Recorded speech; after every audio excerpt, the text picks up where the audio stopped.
Frodo draws the gaze of Sauron at various points throughout the tale of the Lord of the Rings. At the Seat of Seeing upon Armon Hen, the Dark Lord is almost able to pinpoint the unsuspecting hobbit whilst he is wearing the ring. And at the Cracks of Doom, Sauron feels Frodo's presence as he slipped the ring onto his finger. This raises a question that has puzzled many readers over the years. If the ring does indeed call out to Sauron when Frodo uses it, why did neither Bilbo nor Gollum ever draw the Dark Lord's gaze in a similar manner? Bilbo kept the ring for decades in the Shire, where it lay quiet and undiscovered. Though Bilbo did indeed use the ring now and again, the Shire was located far from Mordor, in Eriador, where Sauron's power was faint and his attention thin. But Gollum's case is stranger still, because as Gandalf tells Frodo in Bag End, Smeagol used the ring often when it first came to him. No one ever found out what had become of Deagol. He was murdered far from home, and his body was cunningly hidden. But Smeagol returned alone, and he found that none of his family could see him when he was wearing the ring. He was very pleased with his discovery, and he concealed it, and he used it to find out secrets, and he put his knowledge to crooked and malicious uses.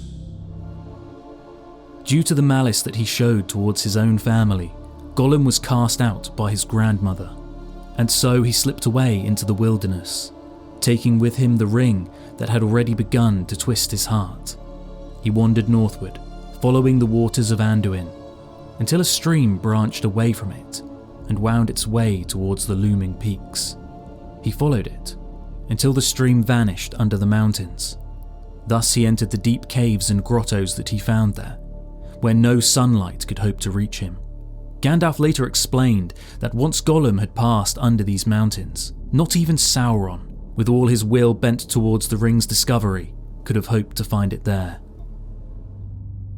So he journeyed by night up into the highlands, and he found a little cave, out of which the dark stream ran, and he wormed his way like a maggot into the heart of the hills, and vanished out of all knowledge.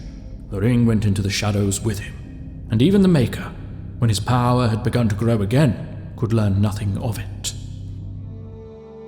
Gollum slipped away beneath the misty mountains sometime around the year 2470 of the Third Age, and in those lightless caverns, the ring would lay silent, muffled under leagues of rock. In addition to this, as the long years crept by, Gollum's use of the ring changed, for his precious began to gnaw at him, and it wore him down, and each time that he slipped it onto his finger, it corrupted him further. Consequently, he began to wear the ring far less frequently. Even so, he did not abandon it entirely. Habit, hunger, and a longing to be close to the precious still drove him to use it from time to time. Gollum used to wear it at first, till it tired him, and then he kept it in a pouch next his skin till it galled him, and now usually he hid it in a hole in the rock on his island, and was always going back to look at it, and still sometimes he put it on when he could not bear to be parted from it any longer, or when he was very, very hungry and tired of fish. Then he would creep along dark passages, looking for stray goblins. Down in the dark he hoarded it, and he did not call upon its power often. Could this be the reason that he was not sensed by Sauron? This seems to be an unsatisfactory explanation, as the ring had come to Smeagol at some time around the year 2463, and he did not slip away beneath the Misty Mountains until 2470. At this point in time, Sauron had already returned from the east, and had taken up residence within the stronghold of Dol Guldur under the guise of the Necromancer. The Dark Lord was therefore extraordinarily close, lurking at the southern edge of Mirkwood, whilst Smeagol dwelt beside the river, only a short distance away. This means that, for roughly 7 years after he first seized the ring from Deagol, Gollum wandered the river vales whilst using the ring openly. Yet it seems that the Necromancer felt nothing, no flicker of its presence, no whisper that his ring lay so near at hand. It is worth noting that, at that time, although his might had indeed begun to swell once more, Sauron had not yet regained his full strength, So, could it be that in those years the Dark Lord simply lacked the power required to cast his will far enough to sense the ring? This might have been a plausible explanation if it were not for the adventure of a certain burglar of the Shire who set forth around 500 years later in the year 2941. For Bilbo, after discovering the ring in the dark, carried it back out from under the mountains and back towards Sauron, bearing it into the very woods in which the Dark Lord yet dwelt. And once beneath the oppressive gloom of Mirkwood's dense canopy, Bilbo relied upon the ring for its power of invisibility, most notably when he faced the giant spiders that wove their webs amongst the ancient trees. Bilbo felt he could delay no longer. The spiders were drawing their circle ever closer. He suddenly slipped on his ring, and to the great astonishment of the dwarves, he vanished. And so, only a short distance from Dol Guldur, the ring was used far more boldly than it had been in centuries. And still, Sauron sensed nothing. As we can clearly see, the ring does not simply call out to Sauron the moment that a bearer wields its power. For if it had operated in such a direct manner, then Smeagol would have been located shortly after taking the ring from Deagol, and Bilbo, wandering through the perilous forest of Mirkwood, would have been found with equal swiftness. So then, why was Frodo different? The truth is that he wasn't. Frodo himself slipped on the ring more than once, without stirring Sauron's direct awareness. Consider Bree, where the ring slid onto Frodo's finger before a startled crowd at the prancing pony. There, it was not the gaze of Sauron which fell upon Frodo, but the eyes of the suspicious-looking men who watched him intently. It was now Frodo's turn to feel pleased with himself. He capered about on the table, and when he came a second time to the cow jumped over the moon, he leaped in the air, much too vigorously, for he came down bang into a tray full of mugs, and slipped and rolled off the table with a crash, clatter, and bump. The audience all opened their mouths wide for laughter, and stopped short in gasping silence, for the singer disappeared. He simply vanished, as if he had gone slap through the floor without leaving a hole. But there was one swarthy Breelander who stood looking at them, with a knowing and half-mocking expression that made them feel very uncomfortable. Presently, he slipped out of the door, followed by the squint-eyed southerner.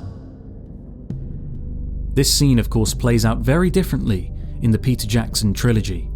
In the movies, Sauron's gaze is able to sweep across great distances and fall upon Frodo in Bree. But in the books, the danger is not that the ring instantly reveals the bearer to Sauron, but that it pushes the bearer towards using it in the presence of Sauron's servants, thus greatly increasing its chance of discovery. Having said this, Sauron actually is able to sense Frodo when he uses the ring on other occasions. In order to explain why it is possible for Sauron to sense Frodo in some instances and not in others, we must take a closer look at the moments in which Frodo witnessed the eye from afar. For each of these encounters were far from ordinary uses of the ring. The first of these moments came as the Fellowship passed through Lothlorien, when Galadriel invited Frodo to look into her mirror. She opened a window through which many strange visions shimmered. But suddenly, the mirror went altogether dark as if a hole had opened in the world of sight, and Frodo looked into emptiness. In the black abyss, there appeared a single eye that slowly grew, until it filled nearly all the mirror.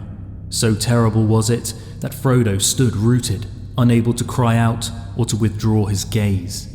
The eye was rimmed with fire, but was itself glazed, yellow as a cat's, watchful and intent, and the black slit of its pupil opened on a pit, a window into nothing. Then the eye began to rove, searching this way and that, and Frodo knew with certainty and horror that among the many things that it sought, he himself was one, but he also knew that it could not see him. Not yet, not unless he willed it. The ever-searching eye of Sauron can be seen by Frodo in this moment only because the enchantment of Galadriel's mirror opens a window into the unseen. It is also revealed in this passage that Sauron could not perceive Frodo unless Frodo himself, by some inner choice or act, exposed his presence willingly to the enemy. The next time Frodo beheld the Eye was upon Armon Hen, the hill of the Eye of the Men of Númenor, where the ancient seat of seeing stood above the world. There, with the ring upon his finger, Frodo climbed the steps and set himself upon the seat. Then he found that his sight ranged far beyond the veil of ordinary vision, and his eyes reached across the leagues to the very gates of Mordor and beyond, into the Black Land, allowing him to glimpse Barad-dûr, where Sauron now dwelt. And it was that direct and unguarded glimpse into the heart of Sauron's realm that stirred the Dark Lord's awareness. Unwilling, his eye was drawn. It passed the ruined bridges of Osgiliath, the grinning gates of Minas Morgul, and the haunted mountains, and it looked upon Gorgoroth, the Valley of Terror, in the land of Mordor. Darkness lay there under the sun. Fire glowed amid the smoke. Mount Doom was burning, and a great reek rising. Then at last his gaze was held. Wall upon wall, battlement upon battlement, black, immeasurably strong, mountain of iron, gate of steel, tower of adamant. He saw it, Barad-dûr, fortress of Sauron. All hope left him, and suddenly he felt the Eye. There was an eye in the dark tower that did not sleep. He knew that it had become aware of his gaze. A fierce, eager will was there. It leaped towards him. Almost like a finger he felt it, searching for him. So it was not the act of putting on the ring alone that exposed Frodo to Sauron's gaze, but the combination of the ring's power, which was entwined in that moment with the ancient enchantment of the Seat of Seeing. The third and final confrontation with the Eye of Sauron, of course, came at the Cracks of Doom. There, in the depths of Orodruin, the Eye found Frodo at last. But shortly before this climactic event, Sam too briefly bore the ring after Frodo fell to Shelob's venom. Sam was at this time upon the very borders of Mordor, and here, amidst the mountains of shadow, he slipped the ring onto his finger. Without any clear purpose, he drew out the ring and put it on again. Immediately, he felt the great burden of its weight and felt afresh, but now more strong and urgent than ever, the malice of the Eye of Mordor, searching, trying to pierce the shadows that it had made for its own defense, but which now hindered it in its unquiet and doubt. Upon first reading, it may seem as though this passage implies that Sam's use of the ring causes the Eye to frantically search for him. Yet when the words are analysed more carefully, it becomes clear that the Eye is in fact already searching restlessly, due to Sauron's doubt and unease. What changes is not the Eye's intent, but Sam's own perception. The moment he slips on the ring, the world sharpens around him, and the presence of that terrible gaze presses upon him with a strength that he had not felt before. So even this passage does not prove that Sauron can sense the ring when it is used, even upon the very borders of Mordor. Having said this, it does appear that Sam seems to believe that if he had dared to use the ring once he had passed beyond the mountains and stood within Mordor, Sauron would be aware of him. He'd spot me and cow me before I could so much as shout out. He'd spot me pretty quick if I put the ring on now in Mordor. Well, all I can say is things look as hopeless as a frost in spring, just when being invisible would be really useful. I can't use the ring. This passage would seem to suggest that the Dark Lord may have been able to perceive any use of the ring once it was back within the borders of Mordor.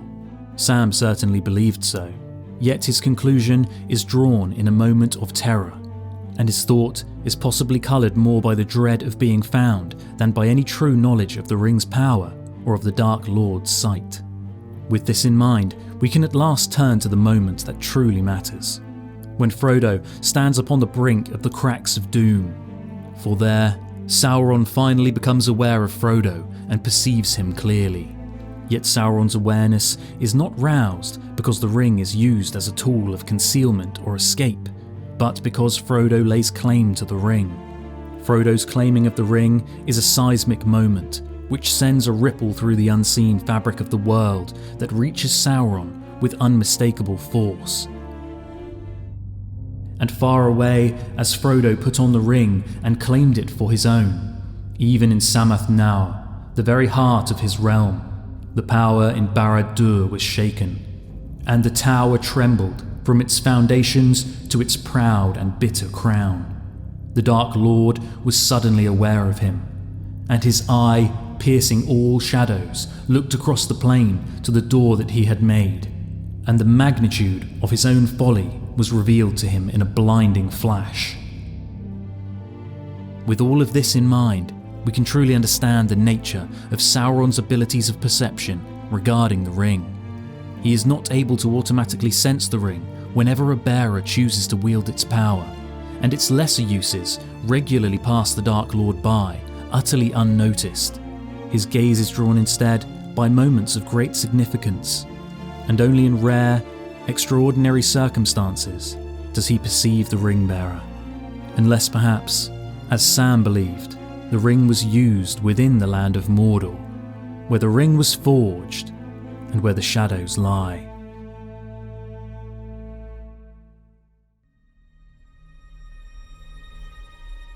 Thank you very much for tuning into Realms Unravelled. I would like to take this opportunity to light the beacons and call for aid. If you did enjoy this video, I would ask that you kindly click the like button below. Also, I would be very grateful if you would consider subscribing and clicking on the bell icon. And until next time, farewell fellow explorers of Middle-earth.